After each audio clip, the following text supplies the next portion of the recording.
Have you ever had that feeling? Where you come back to a place you once knew and it feels completely unrecognizable. Not just different, but almost hostile. It's an incredibly jarring feeling, and today we're going to unpack what's really going on and, more importantly, what you can do about it. I mean, listen to this. This is such a raw, powerful statement. It just perfectly captures that feeling of profound shock. It's like you've come home, but the locks have been changed, and nobody seems to remember your name. It's a really tough, painful place to be. So, if that quote hits home for you at all, the absolute first thing you need to hear is this. What you're feeling is real. It's a completely normal response to a pretty abnormal situation. You're not crazy, you're not wrong, and you are definitely not alone in this. We're calling this whole experience the alienated return. It's that really tough, often painful journey of trying to plug back into a society that feels like it just kept going without you. Honestly, it's one of the hardest things a person can go through. Okay, so let's get into the big question. Why? Why does the world feel so hostile? Have people just gotten meaner or more cruel over the years?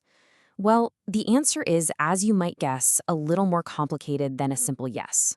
There are some really big forces at play that have totally rewired how society works. So what is really happening? It's not so much about people suddenly becoming evil. It's more about this huge disconnect, this gap that's opened up between your own personal timeline and the world's new rhythm. Let's break down the big reasons why this happens. First up, there's something we can call the acceleration gap. Just think about the last 20 years.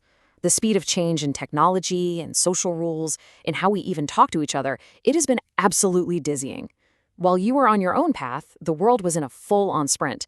And that creates this huge gap in shared experience that can make other people seem, rude or just completely dismissive. Second, there's the loss of shared context.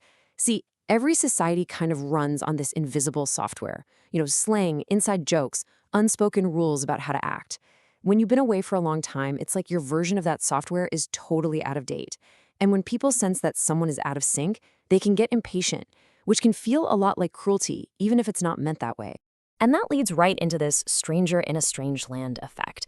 Your social muscles, for things like small talk, reading body language, all that stuff, they might be a little rusty, and you're trying to exercise them in a world that moves super fast and doesn't have a lot of patience. So that awkwardness can unfortunately be met with irritation, even when it's nothing personal. And finally, there's a really important thing happening inside your own head. After a period of isolation or major change, your brain's number one job is to keep you safe.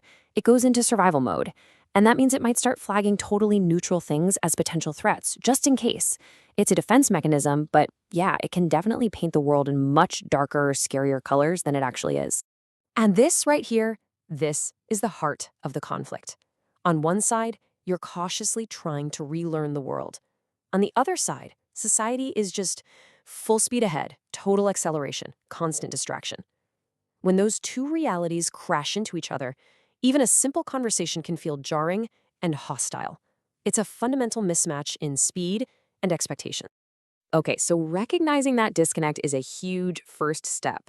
Now for the important part. What do you do about it? And this isn't about changing yourself to fit in. It's about finding smart, gentle ways to start building a bridge across that gap. Here's the key. You have to start smart. Don't just dive headfirst into the most chaotic, impersonal parts of modern life. No. Instead, look for what we can call bridge environments. Think about places like libraries, community centers, maybe a support group. These are places where people are either paid to be patient or they've chosen to be in a supportive space. They're just safer places to start rebuilding those social muscles. And here is a total game changer for your mindset. You do not, I repeat, do not need to win over the whole world. Your goal is so much smaller, so much more doable. It's just to find one person, one ally. It could be a kind librarian, a therapist, a neighbor, anyone who's patient. That one person can be your translator, your lifeline to this new world. While you're looking for that connection out in the world, you also got to do some work on the inside. Step 1, self-compassion. For real, you have to give yourself credit. What you're doing is incredibly brave, and it is 100% okay to feel overwhelmed. And step 2, think about getting some professional support.